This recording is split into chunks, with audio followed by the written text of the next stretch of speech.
നമസ്കാരം.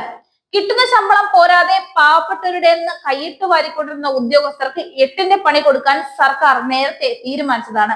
ഇങ്ങനത്തെ കാര്യത്തിലൊന്നും പിണറായി സർക്കാർ യാതൊരു ദയാദാക്ഷിണ്യവും കാണിക്കില്ല. അത് പറഞ്ഞാൽ പറഞ്ഞതാണ്.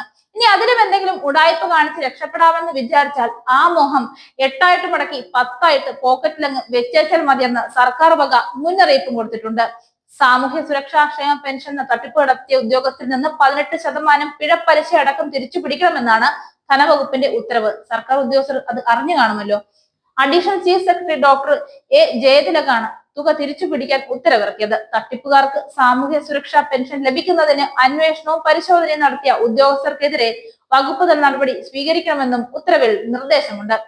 സർക്കാർ സർവീസിലുള്ള ഭിന്നശേഷിക്കാരാണ് അനർഹമായി പെൻഷൻ കൈപ്പറ്റിയവരുടെ പട്ടികയിൽ കൂടുതലുള്ളത് എന്നാണ് വിവരം.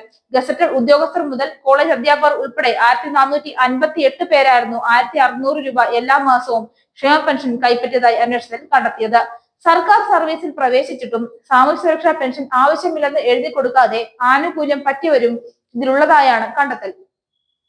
ധനവകുപ്പിന്റെ നിർദ്ദേശത്തെ തുടർന്ന് ഇൻഫർമേഷൻ കേരള മിഷൻ നടത്തിയ പരിശോധനയിലാണ് ഇത് കണ്ടെത്തിയതെന്നും റിപ്പോർട്ടുകൾ പുറത്തു വന്നിരുന്നു. തട്ടിപ്പിൽ മാസാമാസം 23 ലക്ഷത്തിലേറെ രൂപയാണ് സർക്കാർ ഖജനാവിൽ നിന്നും തട്ടിപ്പുകാർ കൈക്കലാക്കിയത്. ഒരു വർഷമാകുമ്പോൾ ഇത് 2.25 കോടി രൂപയോളം വരും.